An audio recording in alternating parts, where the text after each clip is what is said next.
What is up, Nuggets? It's your boy, Killer Pizza, here with a brand new video for you rascals and rapscallions out there. As always, I hope everybody's having a great weekend, having some fun, watching some spooky movies, just straight up L-I-V-I-N, living. But, with that being said, I just want to hop on here and do a quick little haul video of everything I picked up at Astronomicon 7, I believe it was, last weekend, 1 week ago from today. But before I hop into that, I just want to say, first of all, sorry for the late upload. I try to get these out at noon on Sundays, but last night was a long night. I wrestled up at Houghton Lake, Michigan for IWE, Imperial Wrestling Entertainment.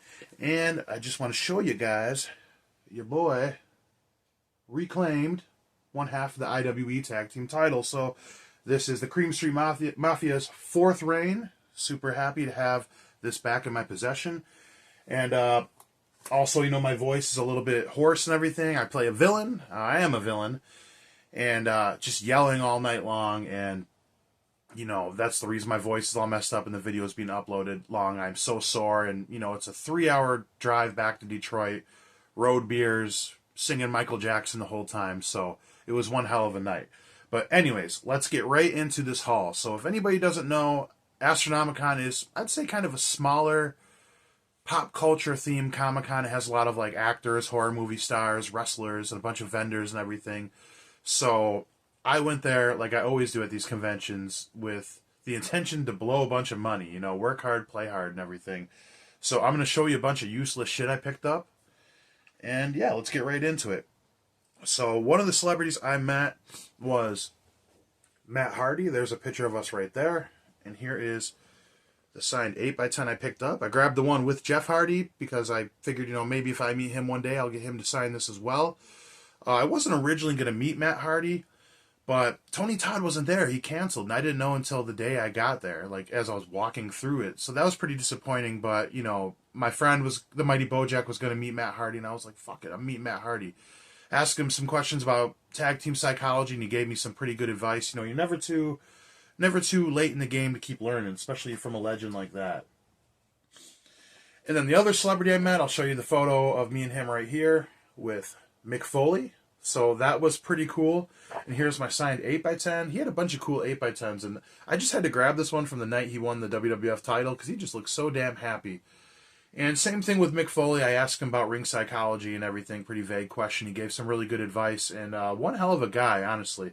My only complaint is he had a Q&A at 3 o'clock, so we jumped in line at 2:50, and I wish we would have waited until that was done because we probably would have had a little more time to talk to him. But, it's just great to meet these legends and just thank them for their body of work alone. You know what I mean? Mick Foley and Matt Hardy, two of the greatest to ever do it. So those were the two celebrities I met. Now, when we get into everything I picked up, I will have to say right off the bat, I was a little disappointed there was almost no physical media there. Usually, Synapse is usually there, and I like to talk to those guys and grab some stuff from them. I know Vinegar Syndrome was there 1 year, and they haven't been since. But, my wallet survived a little bit, which I actually placed an order from Orbit DVD for the first time after the convention. I was like, I need my physical media fixed, but I think I'm going to put that video out next weekend of just a haul of everything I picked up lately. But anyways, so I grabbed something from Trick or Treat Studios I'm going to show you guys last. But something else I grabbed too, which I just was commenting about how everybody buys me stuff from the movie They Live. But this beer koozie right here, I thought this was awesome. Just it on camera doesn't do it justice, how this looks in black and white. And I didn't even know this was on the back until I bought it. That's so perfect, man. Take that to the barbecue and hold that consume.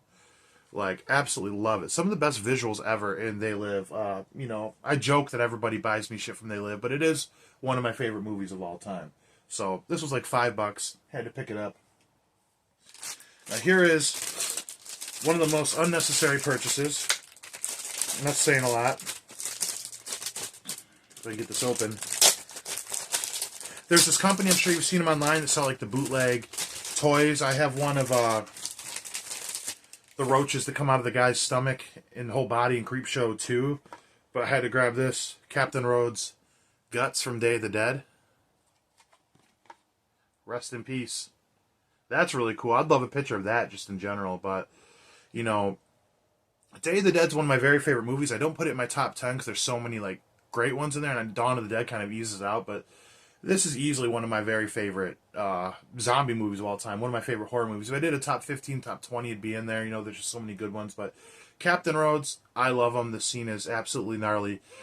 And I talked to my friend Benjamin Brody about this a long time ago. And we both agree that we think Captain Rhodes was in the right in this movie. You know, was he a little extreme with everything going on, how he handled everything? Yeah, but he's a leader of the military, and there's a zombie apocalypse. I think Dr. Frankenstein shouldn't have been experimenting on his dead soldiers and everything. Captain Rhodes was right. But I have an action figure of Captain Rhodes' guts now, so there is that. That's interesting, right? Excuse me. And no physical media, but I had to pick up. I mean, technically, these next things are physical media. I mean, like movies and everything. Whenever I'm out in the wild and I see some horror magazines and everything, I pick them up.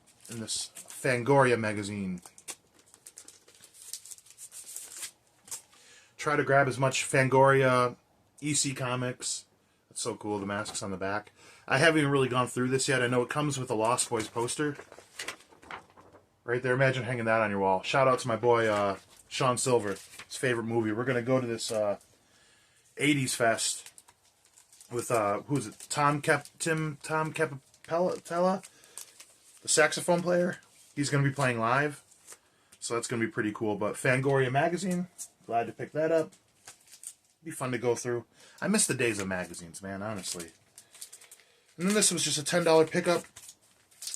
I haven't collected a lot of these, but I think I'm going to start doing it. Might even get some offline, because this is a big throwback for me. PWI, Pro Wrestling Illustrated. Got Hulk Hogan on there. So this is late 94. Leading into one of the worst times of professional wrestling, 1995. But these are just kind of a trip to go through and everything. I'd love to get like all the PWI list magazines, but for $10, couldn't pass that up. So, anyways, next up I have a couple vinyl records. You guys know the story, some of you do, and if you don't know, I used to collect a lot of vinyl records. And then my basement flooded, and in the time I was kind of going through my shit, I left the boxes on the ground and they got messed up, so I didn't have the heart to recollect. I just collect movie soundtracks and a lot of like NoFX albums. That's my favorite band of all time. But when my friend pointed out the records, I started going through these. This was $10. I instantly grabbed it. The Rocky II soundtrack. How cool is that? One of the best scores ever in movie history, I would say. From the Rocky series, you could pick any one of them. Sometimes when I'm working out and I'm like, I don't have motivation, I'll throw on like a Rocky training montage. And my favorite one of all time, probably, it's hard to say, and Rocky 4 is pretty badass, right? But I love in Rocky 2, and Adrian's in the hospital, she tells Rocky, win. And then he goes out there and he's training hard and everything. I like when he has like the log on his shoulders and he drops and how the music cuts right then and there. And he gets the motivation to get back up. That always powers me through it. And then, Mickey in the background, Spade, Spade, I got Spade. Absolutely amazing. This is a movie series that is really lacking in my collection. I have the DVD set. Finally, it looks like we're getting that collection 1 through 6 in the 4K Steelbook. So I'm probably going to pick that up and finally have the Rocky movies in my collection. It's about damn time.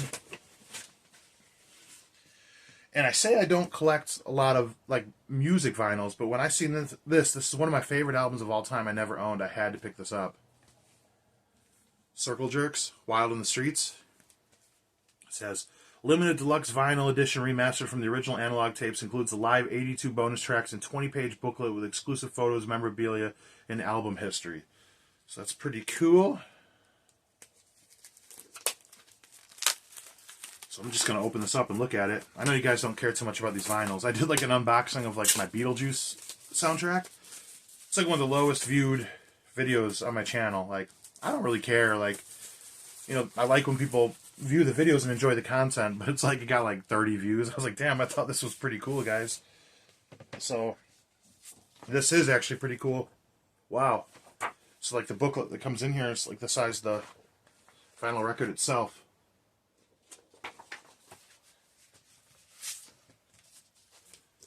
Not a colored vinyl, but it's all good. Yeah, I actually went to a Circle Jerks concert back in June. It's almost a year ago.